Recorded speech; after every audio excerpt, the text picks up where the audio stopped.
My name is Michael Guyan, publisher of the Lead Lag Report. Joining me for the hour is Timothy Ash, spending some time with us here while he's in London. So I like to always get guests from all over the world here. So Tim, for those who aren't familiar with your background, talk about who you are, what got you involved in the dismal science of being an economist, and what are you doing now? Yeah, sure. No, thanks for the invite. Lovely to be here today. So I've worked as a professional economist for 34 years, degrees in economics. I did some postgrad stuff in transition. That was a Soviet period, late Soviet period. The Soviet Union collapsed, and then it was all about transition, plan to market. Worked at the Economist Intelligence Unit for a bit, doing macro forecasts for emerging Europe, and then worked in banks for 20 years, more or less, as an economist, strategist, mostly in emerging Europe, kind of putting my academic kind of transition experience in sort of the Russias, Ukraines, Turkeys, to some kind of practical experience or application. So 20 years in banks on the fixed income side, bonds, FX rates, and for the last 5 years, various banks, including Bear Stearns. What a great institution, RBS, ABN AMRO, you name it. I always say I've worked for everyone apart from the Russians.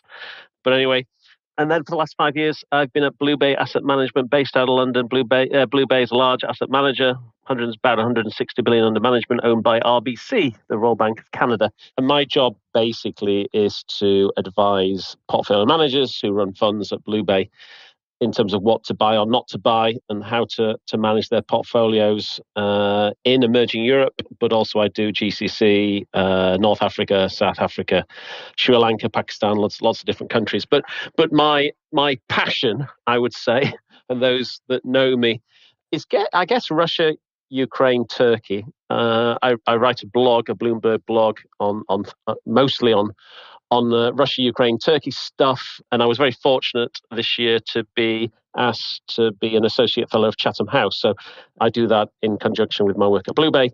And that's on their Russia and Eurasian program. So anyway, that's me. I consider myself a bit of an expert on Ukraine, particularly, and probably I give in my blogs anyway. I give a foreign view of Turkey. I'm on Twitter. Many people follow me. I probably have the advantage in terms of Turkey, in terms of everyone hates me, in terms of secular Turks and pro-AKP Turks. I mean, I try and be independent. I try and just give my views on what's going on in Turkey, and sometimes that can be relatively positive on Erdogan and AKP, and very often not very positive on Erdogan and the AKP. So that's a different angle as well. So anyway, that's my kind of story. I should say I was one of the people who were suggesting that there was a very high probability of conflict and war, an all-out war. Actually, since 2015 on Ukraine, I was arguing that there was a very high probability of a defining war between Russia and Ukraine. I didn't know when it was going to happen, but I think the intelligence that we were getting and the US intelligence community were telling us really clearly late last year was that it was going to happen. And I bought into that view. And so we adopted very defensive investment positions with respect to Ukraine and Russia because of that view. Yeah, no, that's very good. So there's a lot of directions that we can take this. So first of all, I want to get your kind of high level thoughts on how the study of economics has changed over the last 30 years that you mentioned you've been involved in the field, because I have to imagine that with the ways that policymakers have constantly and creatively prevented creative destruction, it's created these interesting overlays and variables to what one might traditionally consider as far as cause and effect when it comes to the economy. So talk about how things may have gotten more complex over the decades, and what was really sort of was there some moment in history over the last 30 years that made being an economist perhaps harder than before? I mean, as a country guy, there's always, I guess in my profession in a bank, there's always the kind of conflict's the wrong word, but the interplay of top down and bottom up, right? So I'm a bottom up guy. So I'm a country guy at heart in terms of, my specialism is knowing individual countries inside out, or trying to do, comparative between countries, relative value between countries. And then you've got obviously the beta kind of top down kind of sort of global drivers, global views. And I guess it's hard not to to look to the global financial crisis, 2008, and then QE, wall of money, all that kind of gig that actually, created this great fixed income trade, one way kind of trade that in a way for periods kind of made bottom up guys like me. I mean, kind of relative country risk often was. I mean, there's always a question mark whether in the these big sort of wall of money kind of trades where the market's not very differentiating on credit risk, and in those periods, very often, as a country analyst trying to add value, it's frustrating that you don't feel that either long or short actually credit risk has been fairly priced for individual countries. There's many periods of that. So I think interplay of top down and bottom up in terms of the work I do, and very recently, I mean, the big debate we're having at the moment in terms of stagflation and Fed policy and ECB and all that kind of stuff. And I wouldn't say I'm a monetary policy guru at all, but it is. I find it utterly staggering, to be honest, that that we are where we are now, and that the Fed is in this place that I don't know what they're going to do today, but assumption is 75 and another 75. That these guys, these central bankers that we put on this pedestal, and they've done a terrible job, in recent years. I mean, for ordinary people, like myself, I mean, inflation was not transitory, right? I mean, it's crystal clear, and the fact that they got so behind the curve is pretty extraordinary in my mind, and we're banging this sort of transitory kind of angle, and it's not just about Russia, it's not just about the crisis in Ukraine, the food and energy supply shock. I think it's been pretty clear with that for a number of years, COVID, end of supply chains, also I think deglobalization, tariffs, China trade wars, all that kind of gig. I mean, it was kind of, the realization was kind of dawning that, the era of very low inflation is kind of gone and we're entering a new world, a climate transition, another one, ESG, all those kind of gigs. So I'm just surprised that our policymakers were so certain that inflation was a thing of the past and would never resurface when, a year or 2 years ago, it seemed pretty obvious that we're back to a world where inflation is a problem. I mean, I tend to think that they were so frightened by the rise of populism and Trump and Brexit and I guess with the global financial crisis, they suffered, such a beating in terms of a failure to promote inclusive growth. They got obsessed with the inclusive growth kind of story as a way to beat populism, and they forgot actually that in the new world over the last couple of years, through COVID, etc., China trade wars and now the wars in Ukraine, that actually inflation is a bigger problem than inclusive growth. All people care about inflation. I mean, with inclusive growth, I mean, it's important. I agree, right? We need inclusive growth. We need to focus on inequality, but inflation hits everyone, right? And there's a as big a risk now of another resurgence of populism and situations like Brexit and Trump and all that kind of gig because of inflation. Well, which, by the way, and that's interesting, by the way, because the argument, if I'm hearing you correct, is that the Fed maybe was, to your point, afraid of populism, so they figured let's just throw so much money at every single possible problem and keep rates low to try to squelch maybe societal disruptions, yep. Right? But now now the pendulum's swinging the other way because now the disruptions are happening because of all their. Yeah, I mean, I think they're part of the problem, right? I mean, they've just again thrown money at every problem, and actually tighter policy was needed much earlier. And inflation, we need to really think about how to rein in inflation. But anyway, we are where we are, and now there's a significant risk that they're so far behind the curve they tighten extremely aggressively, and we end up with a recession as well. But and then there is all these obviously geopolitical problems ongoing. So anyway, I've kind of waffled on and probably not answered your original question. Yeah, anyway, no, this is good. There you go. No, this is good. This is good. So I want to hit on what you said, country risk and perhaps the underestimation of credit risk on the country level. So now we can get a little bit more specific. But yeah, oftentimes there's a saying, right? Nothing matters until it matters, and then when it matters, it's the only thing that matters, right? And you're seeing, I think, some of that with Japan, with the way the yen's responding, And it seems to me, correct me if I'm wrong, Tim, on this, that you can usually tell if you're in the midst of a potential sovereign debt crisis if it starts with a currency crisis. So I want you to talk about, within that framework, what's going on with Turkey, and then maybe hit a little bit on what may be happening with Europe, because I think one of the concerns around the ECB keeping rates low but maybe starting to elevate them is that you could see a return of the pigs from 2011 in terms of spreads widening. So let's talk about the country-specific standpoint from Turkey and then on the Europe side. Turkey's a constant challenge.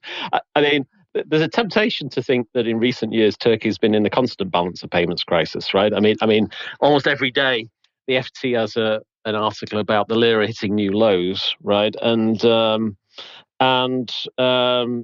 you know, as an analyst, as a sovereign debt guy, I mean, it's kind of, well, put it this way: many people are surprised that Turkey's not rolled over already, right? I mean, the core of the problem is Erdogan's personal obsession with against usury, right?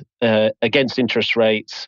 His kind of weird monetary policy theories that interest rates cause inflation, but I think it's based on religious beliefs, right? I think he hates usury. I think that there is an angle that I think he comes from AKP as a small shopkeeper, kind of a small business party. He hails from that kind of background.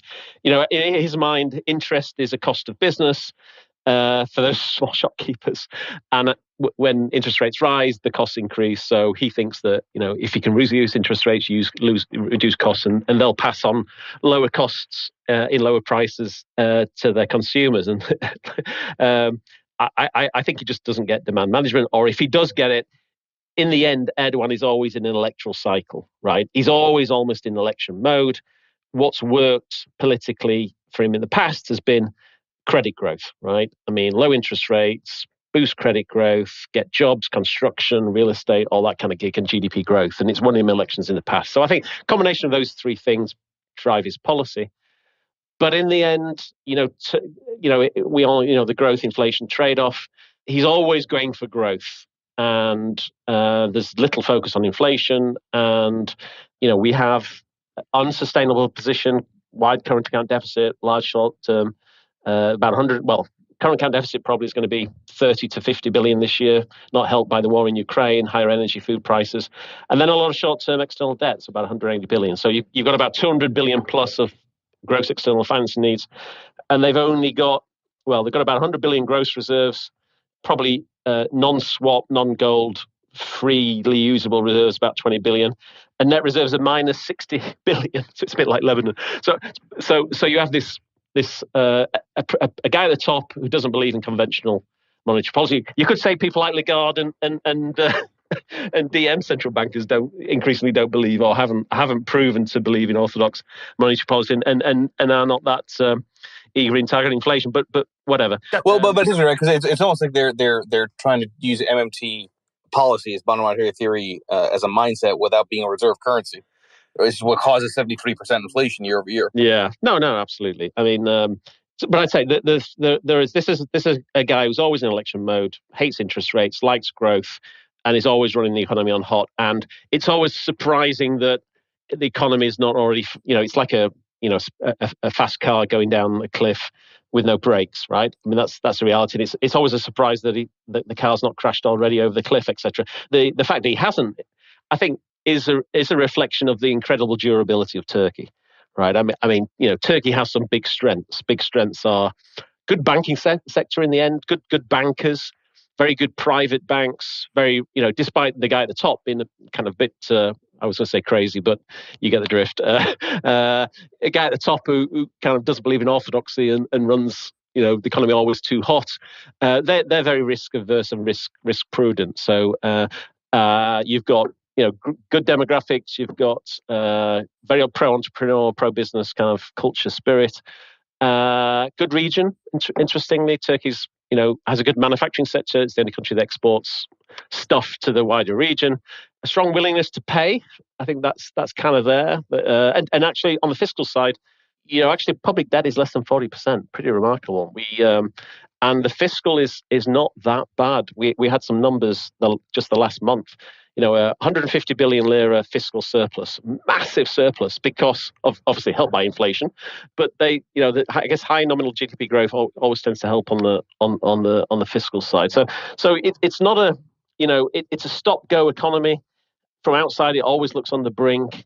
There are some underlying strengths that provide resilience and keep that racing car somehow from falling over the cliff. But it kind of feels that in the end the road is kind of running out for Erdogan.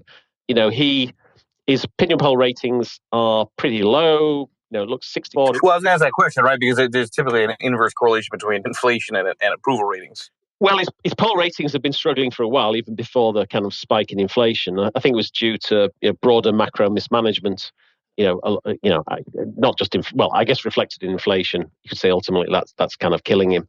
But he's a survivor. He's an incredible political player. I wouldn't. He faces elections by June 23. I wouldn't write him off. Never write Erdogan off. And he still has, as I said, fiscal's got some space. You mentioned geopolitics. He was given the gift of Finland and Sweden's newfound desire to join NATO. He's got some leverage there he's going to use. The Kurdish issue is a big issue, obviously, in Turkey.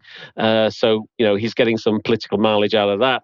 But the war in Ukraine is a disaster for him and Turkey. Turkey is a huge energy importer.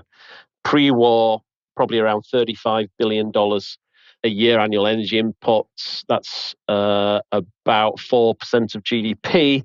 And probably with where we are in terms of oil prices, that's probably going to be 50 billion plus. And then they import a lot of food as well. So a double whammy. And that just makes the numbers may not add up anymore because, as I said, could be 30 to 50 billion current account deficit, limited reserve coverage. And if it doesn't want to raise rates, it doesn't want to go to the IMF, these options are fairly limited. You let the currency go weaker, which he has been allowing it to do, or you impose some kind of capital controls, which is a risk on Turkey. So that's the Turkey view. I said elections coming up at least by June 23. I should say, it's a challenging story, but I think actually, if Turkey had a return to orthodoxy, if either the opposition win those elections, or he wins the election and miraculously he decides he was wrong on interest rates and changes policy. I think if you had a half decent central bank that ran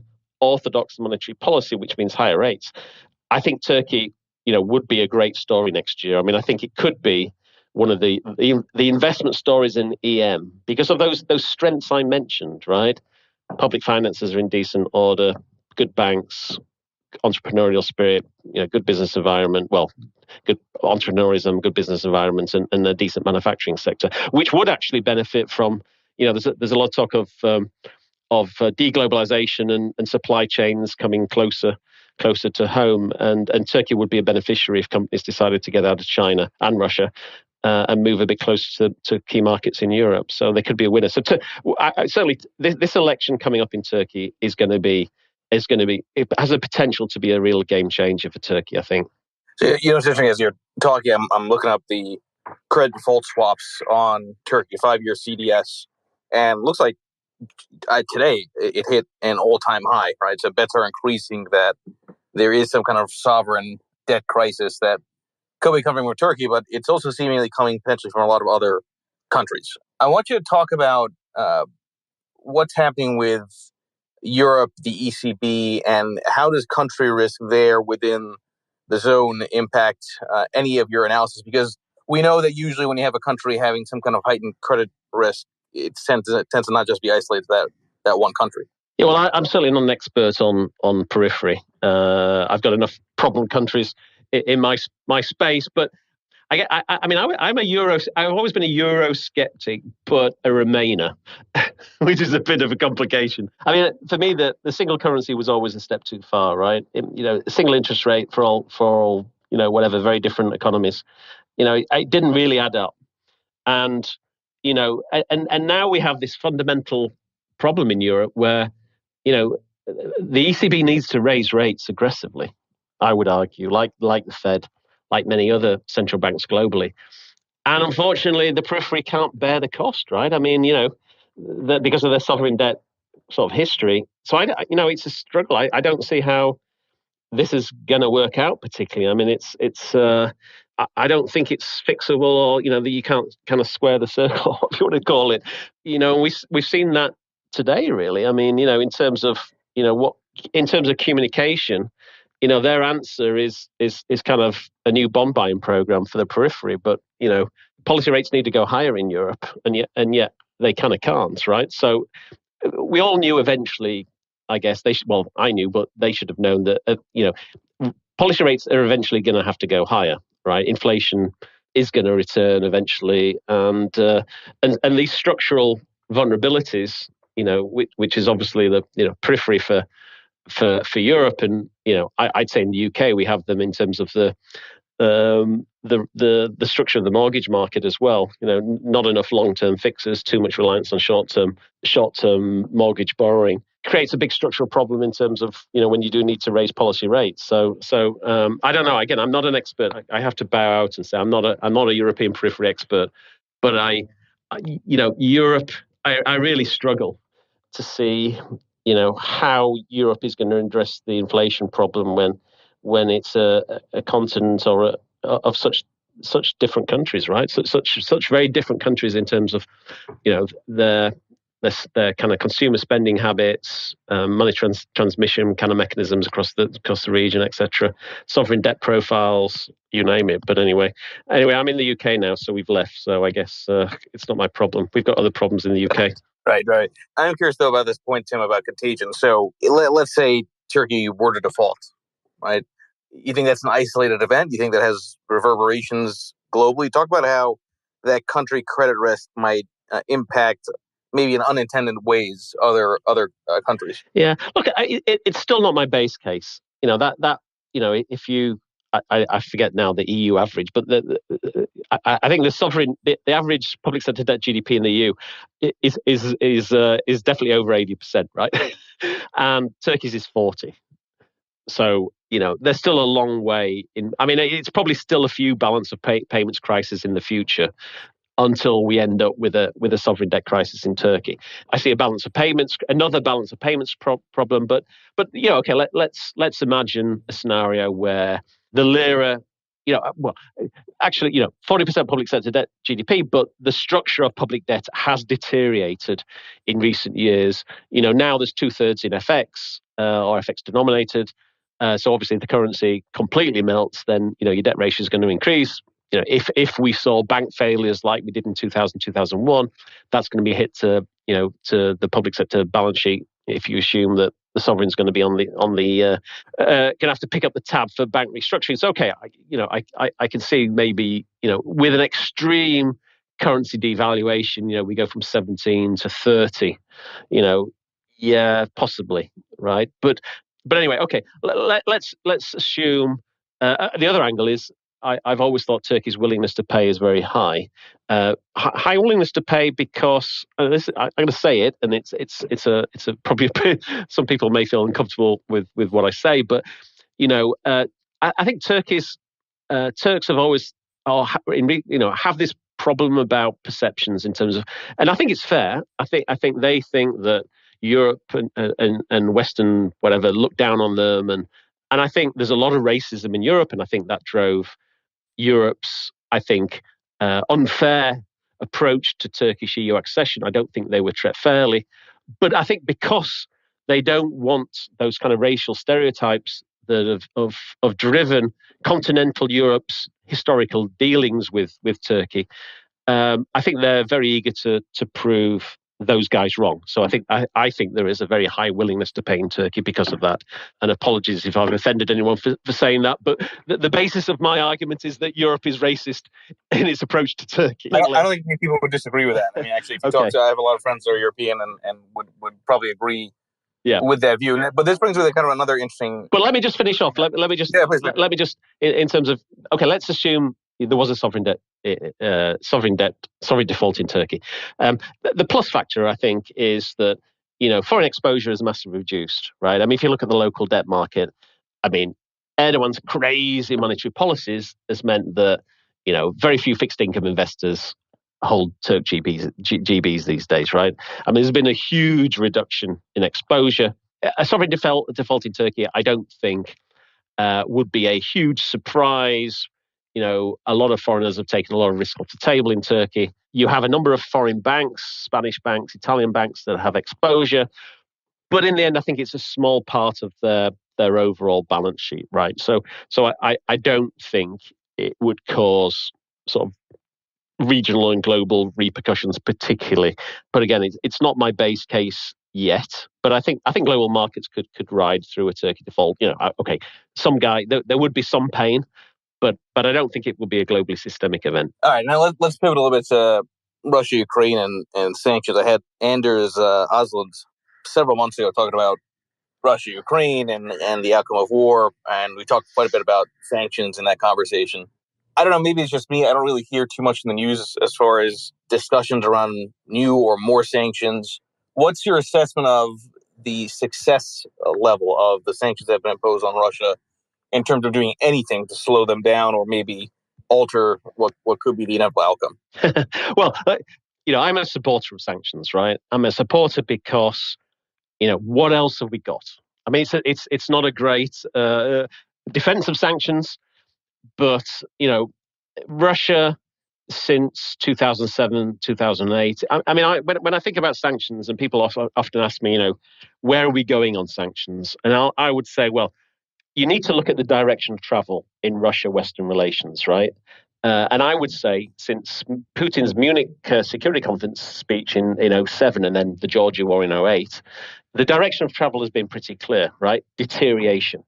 You know, Putin, for whatever reason, has decided, and he said it, you know, with the war in Ukraine, he said that he's at war with the West, right? So this, you know, this looks like we're still in the deterioration escalation mode.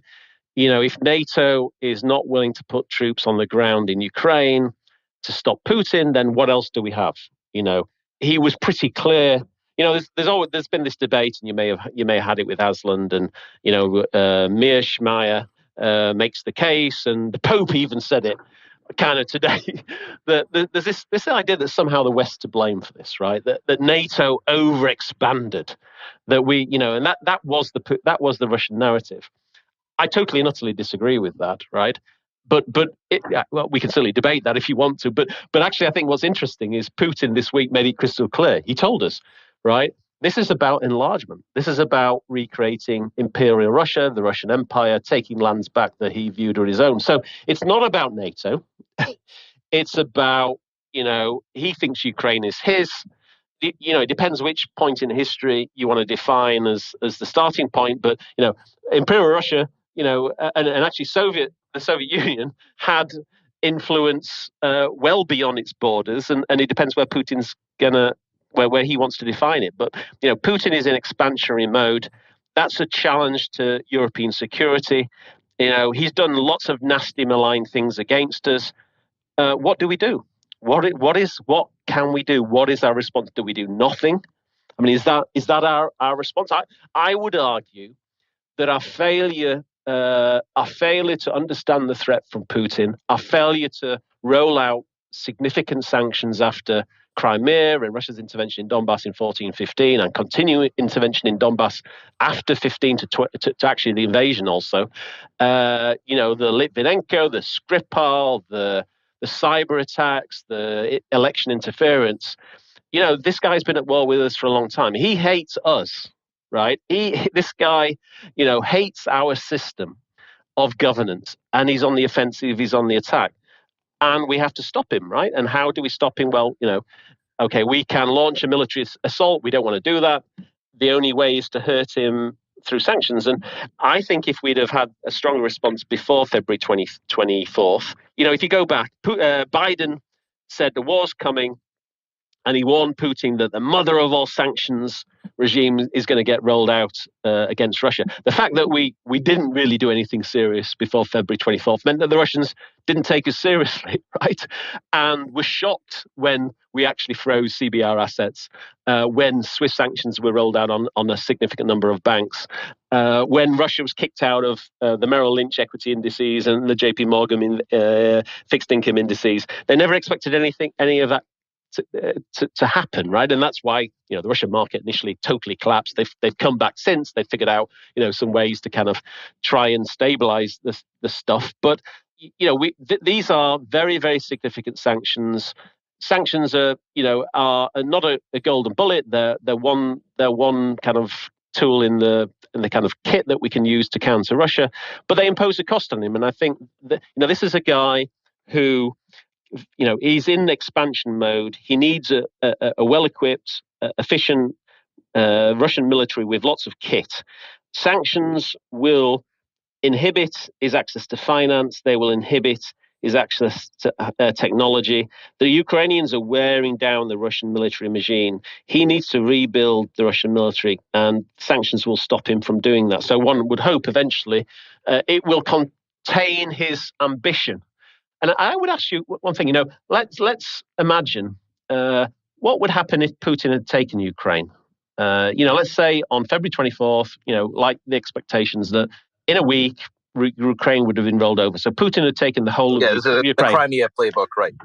Well, let's say he took the whole of the country, right? So Russian troops were on the border of Poland and possibly thinking of going further. What would we do? It's kind of interesting that the Germans are whinging about energy embargo and cutting gas supplies. It's going to cause a 5% recession. What do you, and they're whinging about spending 2% of GDP on defence. Where will Western Europe's defence spending be if we're back to an Iron Curtain scenario, pre-89? I would imagine we'd be spending 5% of GDP on defence and feeling insecure in that. So what the Ukrainians are doing is mega important. They're defending us. We need to support them. We're not doing enough. Sanctions are one part of our toolkit to kind of stop Putin. I think it won't stop Russia immediately. There will, obviously it's forcing the argument against them is, look, they're not clever enough, and energy prices are higher, and it's kind of bankrolling Putin, whatever. Ultimately, I think in the long term, Russia is now revealed itself as an unreliable energy partner, an unreliable partner more generally. The West will cut Russia out of its supply chains. That means long-term decline, long-term stagnation, and that will counter the growth of the ability of Putin to rebuild Russia's military machine, and will make us safer as a result. So anyway, there you go. I've ranted on the Russia-Ukraine gig. I should say it's looking grim. I mean, it's looking, Ukraine's fought bravely initially and looked like, it looked like a couple of weeks ago, a month or so ago, that Russian forces may be on the point of collapse. The weakness, the divisions we've been seeing in Europe, the comments by Macron about don't humiliate Putin or Russia, the kind of lack, the slowness in provision of military assistance from Germany, I think has given Putin new wind and put new wind in his sails. And I think if he thinks if he can sustain this conflict a bit longer, we'll roll over. We'll push the Ukrainians to concede some kind of peace deal where he keeps Donbass and probably a lot of the southern of the country. It'll take that now. He'll bide his time until he does it again. And I think that's the wrong. I think that's, if the West will push Ukraine to agree to any peace deal that he offers, I think that's a catastrophe for Ukraine, but also for us. Just on that point about the sanctions are imposing a cost on Putin, they're also, you can argue, imposing a cost on the countries that are doing the sanctioning, right? Because of oil and fertilizer and the bargaining power that Putin has just from the standpoint of natural resources. Yeah, absolutely. Look, sanctions are complicated. They're a machine. You've got to figure out the unintended consequences. Remember back to the Rusal aluminium sanctions in 2018. You always want to maximize the hit on the target, minimize the hit on yourself. But what, in the end, what price our security? Without a doubt, this is the biggest threat to transatlantic security since the Second World War. No doubt about that. That's a fact. That's a reality. The biggest land war in Europe since the Second World War, bigger than the wars for Balkan succession. Imagine, we're even not certain if the dude will use nuclear weapons. I mean, isn't that utterly extraordinary? That we're at that point, right? So, again, what price security? Again, going back to this idea, the Germans and Central Europeans whinge that they can't impose an energy blockade on Russia because of their own policy failures. Their policy of appeasement over the last decade of not recognizing the threat from Russia, which was crystal clear to Russia watchers like myself who were warning about it. I mean, they, for whatever, for political naivety, for the taking their 40 pieces of silver, all the Germans on boards of Russian companies, they are where they are. They have a over dependence on Russian energy because of their policy failures, right? Their choices that they made, and they egged Putin on. I mean, their decisions made Putin think that he could win, right? I mean, they. So I think they have some responsibility to Ukraine and to us for our security. And if that price is, higher gas prices, isn't that a price worth paying to make sure that we don't go back to sort of 89 and 45, 39, 45? I mean, it seems pretty clear what Russia is rolling out in Russia. I mean, this is now a fascist state that is conducting genocide in Europe. He wrote, look at Russian TV, look at what they're saying. They're saying that Ukrainians don't have a right to exist. I mean, it's obscene what we're seeing. And, we fought the Second World War to stop this kind of stuff. Is that not important? Right? I mean, I know inflation is painful, but, is stopping, genocide in Ukraine, is that not worth what price that, I would say? And that's why this is, on the one hand, it seems very obvious. On the other hand, it is very complicated because, I'm going to make the assumption that most people in the middle of the country, the reality is they're worried more about their families locally, right? And they're concerned about the price of things. And this Russia-Ukraine conflict ends up being a scapegoat for inflation, even though it's not the full story. We know that. But it does, I think, create a certain degree of emotional frustration around how to even answer these problems when people have to feed themselves first. No. Look, I mean, that's understandable. That there's a responsibility on the state to obviously help, poorer sections of the population that are particularly impacted by this. I'd hope fiscal space is used for that. But in the end, your podcast is probably very US focused. But if you think, what are the big security threats? Does the US population care about its security? I mean, if it thought through what are the threats to security, China, Iran, I think Russia's still there, North Korea. Russia is clearly, it's I think the second biggest nuclear power, on par with the US, bigger than China, I think. Do US people think there is some kind of compromise with Putin when he's revealed, he's attacked US elections, he's attacked critical infrastructure in the US. I mean, he's made his intention. He's invaded countries. He's poisoned. He's used. Novichok is a chemical weapon. He used a chemical weapon in the UK. This is not a good dude. I would argue this guy is more unstable and bigger threat than Kim in North Korea or Iran, for example. So I would have thought. The US and US consumers would be interested in countering this threat. Yeah, no, I'm with you on that. Okay, so I want to go back to something you mentioned at the start of the conversation, the thing you said about macro forecasts, because everybody has to make forecasts, and I'm struck in a lot of the way that I think about the world from a lot of what Nassim Taleb's work has done in terms of black swan thinking, anti-fragility, and Taleb, post Great Financial Crisis, argued that forecasting has never been more difficult than it is back then in 08, let alone now, right? That it's harder and harder to have confidence in a forecast because leverage is so high, butterfly effects can come out of nowhere. How do you think about forecasting in an environment where so many things seem to change so quickly, and also in some ways the truth changes every day? I mean, I've worked at big banks and run forecasts, and my job at the EIU, Economist Intelligence Unit, was doing 2-year and 5-year macro forecasts for lots of different countries.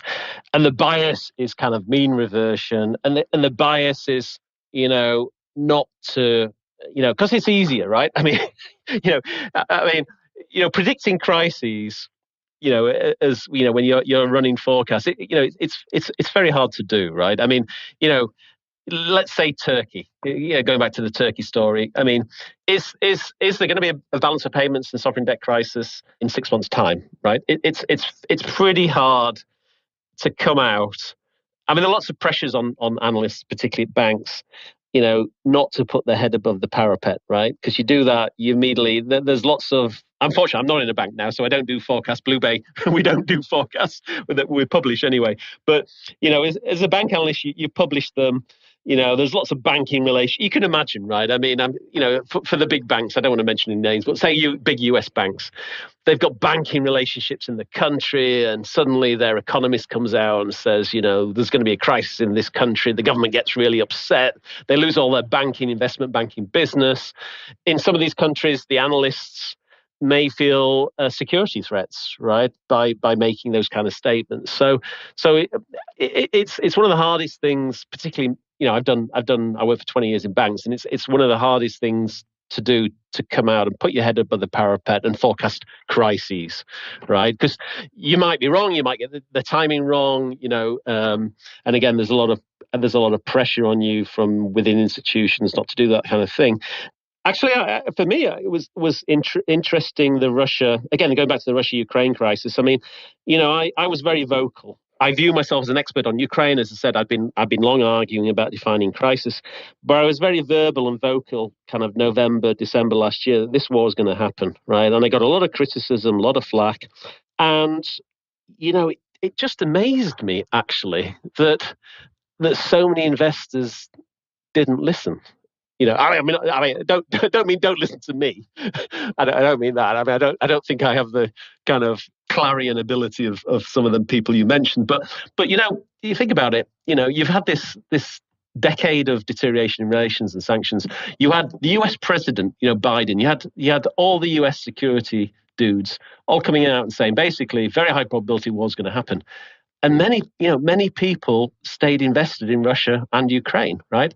And why would you do that, right? I mean, I just find it extraordinary that, okay, it was hard for people like me, and the consent. I have to say the consensus wasn't that there would be a war, right?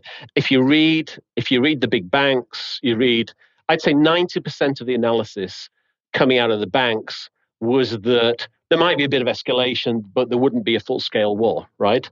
It was people like me were very unusual. I certainly put my head above the parapet, kind of got shot off a bit, but few people were willing to do that.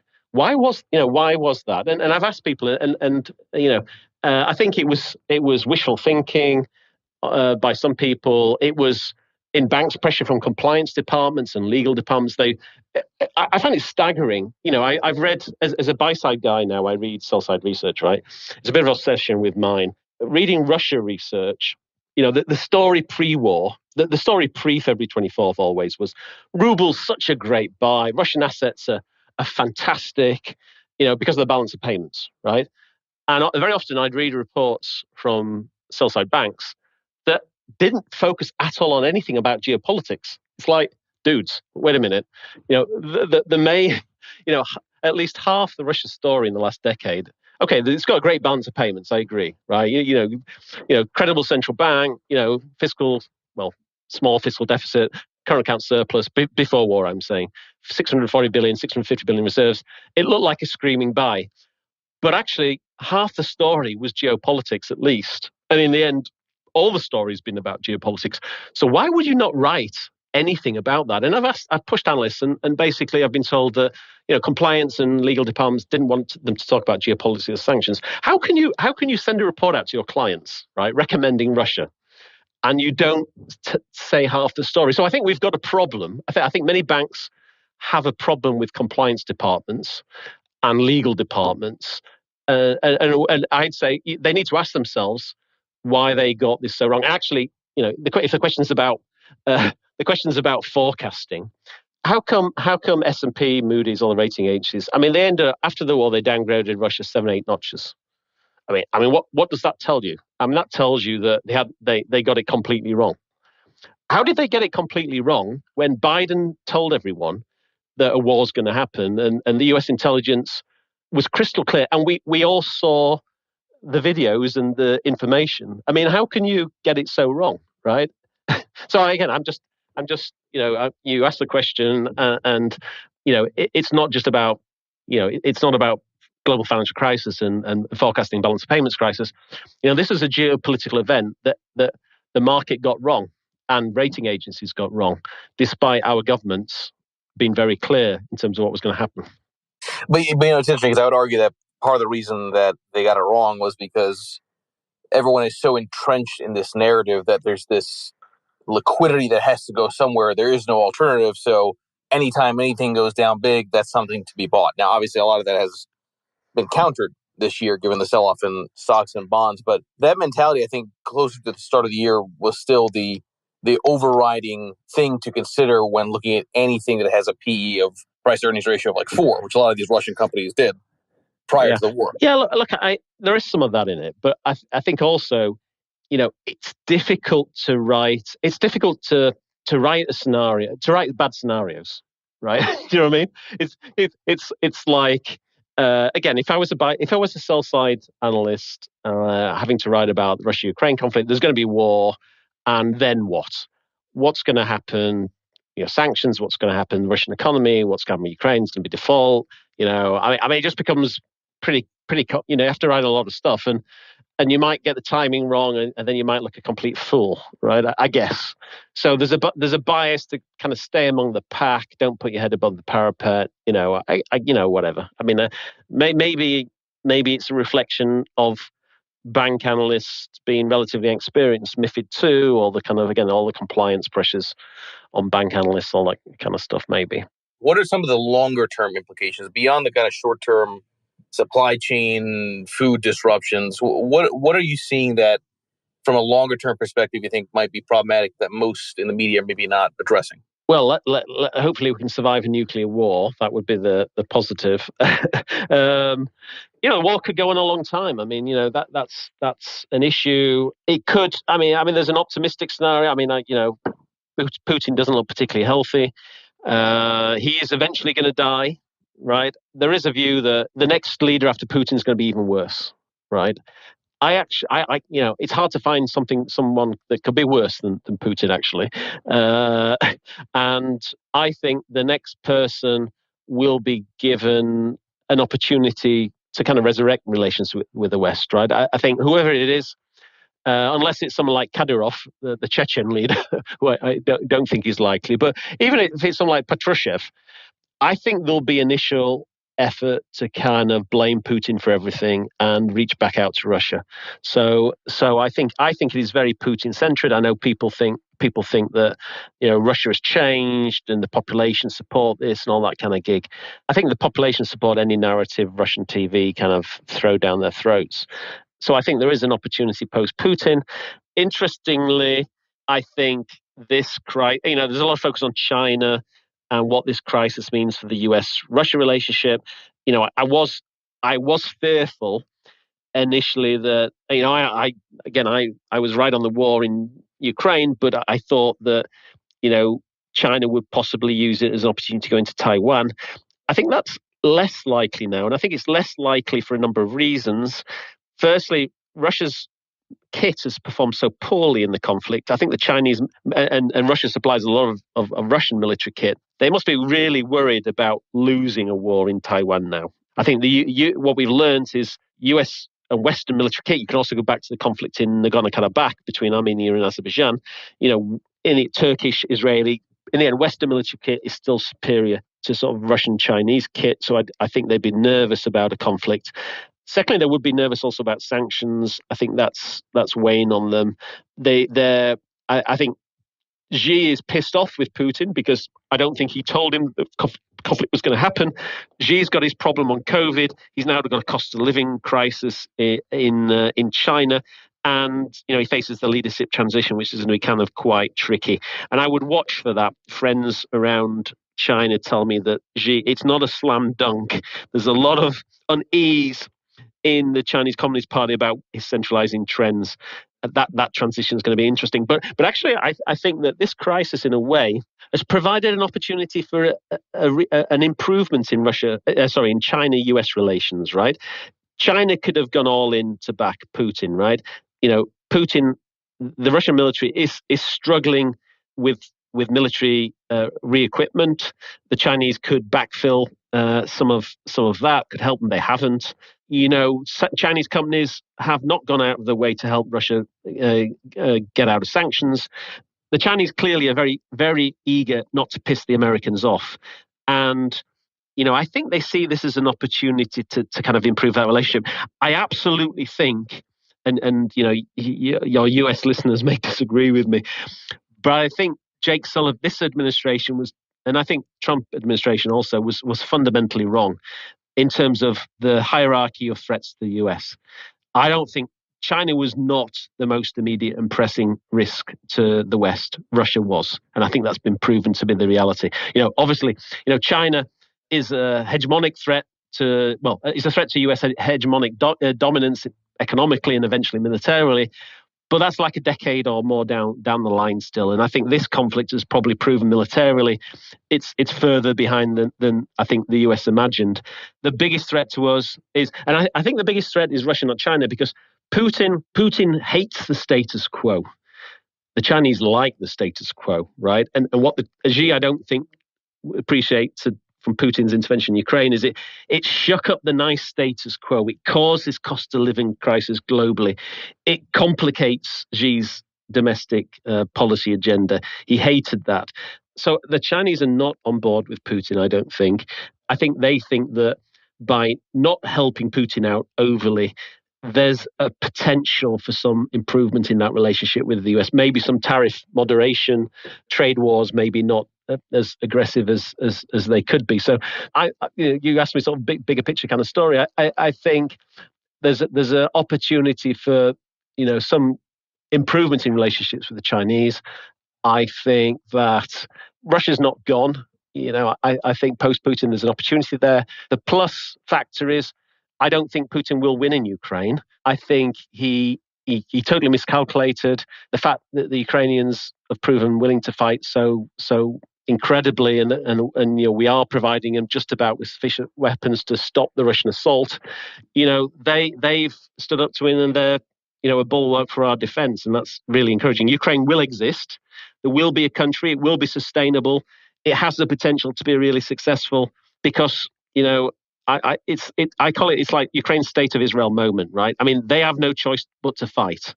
They've proved so innovative in their defense that I think, like Israel, they have an opportunity to kind of rise from the ashes from this and be much stronger as a result. And, the country is totally united now. I mean, I know since 2014, because of Crimea and because of Russia's intervention in Donbass, Ukrainians' identity has increased. But, whereas probably 75% of the population or 70% population were kind of pro-Ukrainian, and there's probably a third of the population that were sort of more inclined towards Russia. I'd say now it's like 90% plus are absolutely and totally on board to Ukraine's independence and sovereignty and opposed to Russia now, and he's united Ukraine against them.